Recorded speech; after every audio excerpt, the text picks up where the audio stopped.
शहनाई बज रही थी। मंदिर पूरा सजा हुआ था। बनारस के सभी लोग, ऐसा लग रहा था जैसे इस पर्व में शामिल होने आए। लोगों की भीड़ उमड़ी हुई थी, सबके चेहरे पर खुशी थी। वेदा वहीं अपने कक्ष में बैठे हुए थे, पूरे तैयार। आज वो दूल्हे थे। वहीं दूसरी तरफ स्मृति दुल्हन के जोड़े में थी, तैयार। मंडप लग चुका था, पंडित आ चुके थे। शादी के पवित्र बंधन में स्मृति और वेदा बंधने जा रहे थे। बस हर कोई खुश था और सबसे ज्यादा खुश थे प्रिया और आर्यन। आर्यन सभी मेहमानों को बैठा रहा था, उनसे मिल रहा था। वहीं प्रिया स्मृति को तैयार कर रही थी। पंडित जी ने बुलावा भेजा।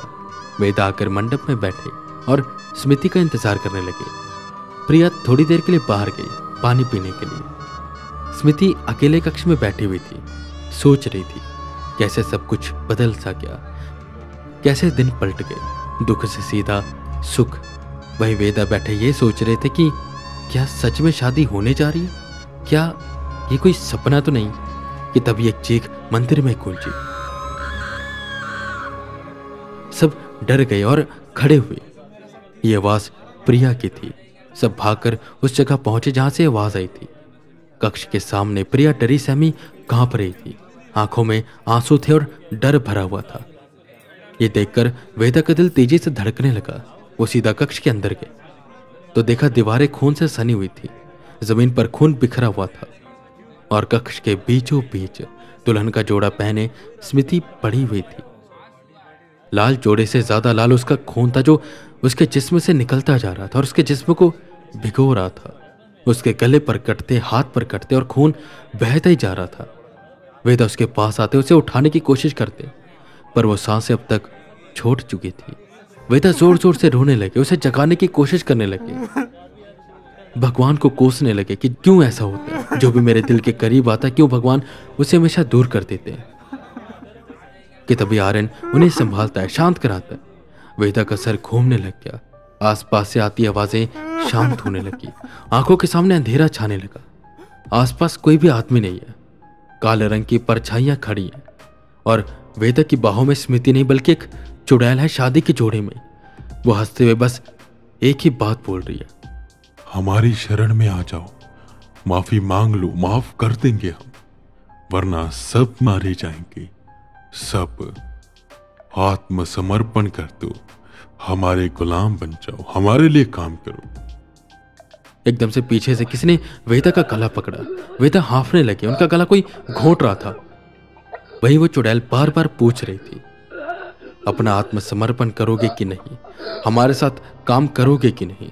वेदा बस नाम ऐसे हिलाते जा रहे थे। उनकी सांस फूलती जा रही थी कि जोर से किसी ने पानी का छींटा उनके मुंह पर मारा। उनकी आंखें खुली, वो उठे, जोर जोर से सांसें ले रहे थे। उन्होंने देखा वो अपने बिछौने पर थे। आर्यन उनके सामने खड़ा था, बिल्कुल चिंतित। वेदा को इस हालत में देखकर वो बोला, सर क्या हुआ? आप सपने में बड़बड़ा रहे थे और सांस फूल रही थी आपकी। कब से मैं आपको उठाने की कोशिश कर रहा था, आप उठ ही नहीं रहे थे। कोई बुरा सपना देखा क्या? जिस पर वेदा खड़े होते हैं और कहते हैं, आर्यन समय कितना हुआ है? आर्यन ने घड़ी की ओर देखा और कहा, सुबह के 5 बजने वाले हैं। हाफते हुए वेदा चौंके और बोले, यह सपना नहीं, भविष्य था जो मुझे दिखाया गया था। मेरी अक्सर नींद 4 बजे खुल जाती है, आज तुम्हारे उठाने पर भी मैं नहीं उठा।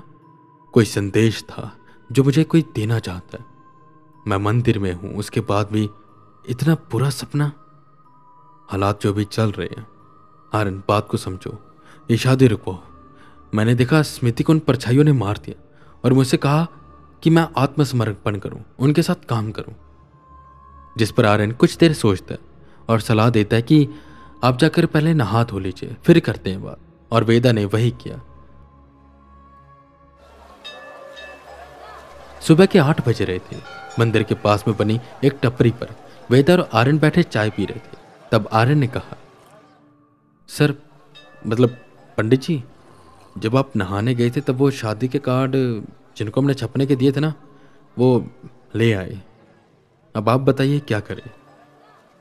वेदा चाय की चुस्की ले थोड़ी देर सोचते हैं और कहते हैं, शादी को भी काफी दिन है, मुहूर्त निकल चुका है और पंडित जी से बात हो चुकी है, लोगों को पता चल चुका है। ऐसे में किसी डर की वजह से मैंने पहले बहुत सोचा कि शादी रोक देनी चाहिए, पर उसको मुझसे बदला लेना है और वो लेकर रहेगा, शादी हो चाहे ना हो। आखिरी निष्कर्ष मेरा यही है कि तुम कार्ड्स को बांटो, मैं तब तक WWS से बात करता हूँ, उनको पता होगा कि ये कौन है। शादी होगी, अभी वक्त है, उस वक्त के बीच में हम देख लेंगे कि क्या करना है। निपट तो हम इनसे लेंगे। जिस पर आर्यन के चेहरे पर हल्की सी मुस्कान आई। वो बोला, ये है ना पंडित वेदांत मिश्रा वाली बात, पैरानॉर्मल एक्सपर्ट वेदा। मैं जानता था सर, आप डर जाएंगे, ऐसा हो ही नहीं सकता। अब सॉरी सर, पंडित जी मैं थोड़ा एक्साइटेड हो गया था। खैर मैं आज ही निकलूंगा बस से, जाऊंगा सबसे पहले कार्ड देने गुरु जी को, मतलब कि दूसरा, क्योंकि पहले तो भगवान को दिया जाता ना। वो जब आपके शादी का कार्ड देखेंगे बहुत खुश होंगे, और उनका आशीर्वाद तो सबसे ज़्यादा ज़रूरी है। और सर पता है, मैं उनसे पूछ कर भी आऊँगा ये सब जो हो रहा है क्या है, उन्हें कुछ ना कुछ तो पता ही होगा। जिस पर वेदा हामी भरते हैं और कहते हैं, हाँ आर्यन बात तुम्हारी सही है, उनको कुछ ना कुछ तो पता ही होगा। तुम जाओ गुरु जी के पास, मैं जा रहा हूँ WWH। पर हाँ, जाने से पहले मैं तुम्हें कलावा बांधूंगा, उस कलावे को तोड़ना मत, खोलना मत, मैं तुम्हारी सुरक्षा करेगा। और रात को कहीं बाहर मत जाना, बाकी राम जी सब कुछ ठीक कर देंगे। अभी मुझे प्रिया से भी बात करनी है, पूछो तो वहाँ पर क्या हाल है।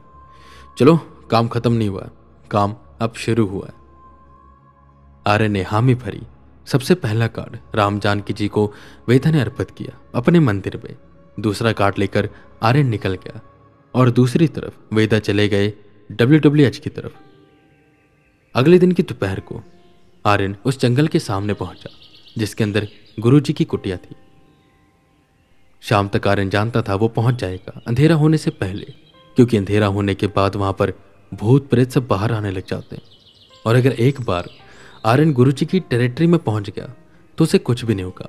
आर्यन आराम से खुशी से आगे बढ़ते हुए उनकी कुटिया की तरफ जा रहा था। अंधेरा होने से पहले वो उनकी कुटिया के सामने पहुंचा। वहां पर अजीब सी शांति थी, हवा में एक घुटन सी थी। उसने देखा आज वो बॉनफायर जल नहीं रहा था, सब कुछ शांत सा था।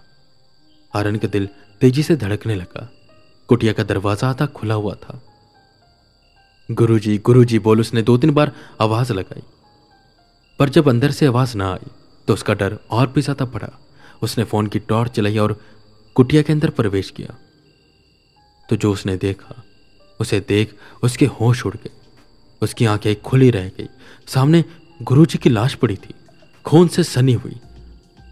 खून अभी भी जमीन पर गिर रहा था, रिस रहा था उनके शरीर से, जो ये दर्शा रहा था कि जख्म ताजा है। ये देखकर आर्यन के पैरों के नीचे से जमीन खिसक गई। वो पूरा सकपका गया, क्योंकि अब वो क्या करे।